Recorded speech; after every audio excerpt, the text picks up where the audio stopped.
சபரிமலை ஐயப்பன் கோயில் மாளிகைபுரத்தம்மன் யார் தெரியுமா? சபரிமலை ஐயப்பன் கோயிலுக்கு சென்று ஐயப்பனை தரிசித்த பிறகு பக்தர்கள் கட்டாயம் மாளிகைபுரத்தம்மனை தரிசிப்பார்கள். இந்த மாளிகைபுரத்தம்மன் யார் என்பதை பற்றி இந்த பதிவில் காண்போம்.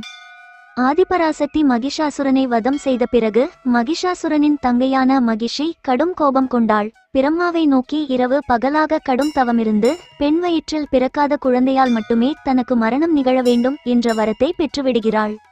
அந்த வரத்திற்கு பிறகு தேவர்களை கடும் துன்பத்திற்கு உள்ளாக்குகிறாள். மகிஷியை அழிப்பதற்காக சிவபெருமானுக்கும் மோகினி அவதாரமான மகாவிஷ்ணுவுக்கும் பிறந்தவர்தான் சுவாமி ஐயப்பன்.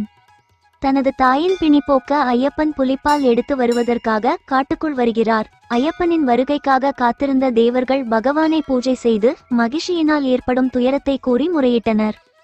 ஐயப்பன் தேவலோகம் சென்று மகிஷியை வென்று பூமிக்கு தள்ள மிகிஷி அழுதா நதிக்கரையில் விழுந்தாள். மகிஷி மீண்டும் சாப விமோசனம் பெற்று ஐயப்பனை தான் அடைய வேண்டும் என்கிற ஆவலை தெரிவிக்கிறாள். ஆனால் ஐயப்பன் தான் பிரம்மச்சரிய நிஷ்டையில் இருப்பதால் இது சாத்தியமாகாது. தான் இருக்கும் இடத்தில் இடப்பக்கத்தில் மாளிகைபுரத்தம்மன் என்ற பெயரோடு அவர் விளங்கி வர ஐயப்பன் அருள் செய்தார்.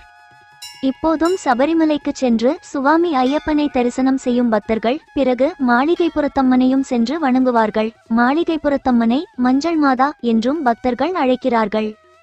சபரிமலை ஐயப்பன் கோயிலில் இருந்து 100 மீட்டர் தொலைவில் ஒரு சிறிய குன்றின் மீது அமைந்துள்ளது மாளிகைபுரத்தம்மன் கோயில். இக்கோயிலில் மகிஷி ஐயப்பனுக்காக காத்திருப்பதாக சொல்லப்படுகிறது.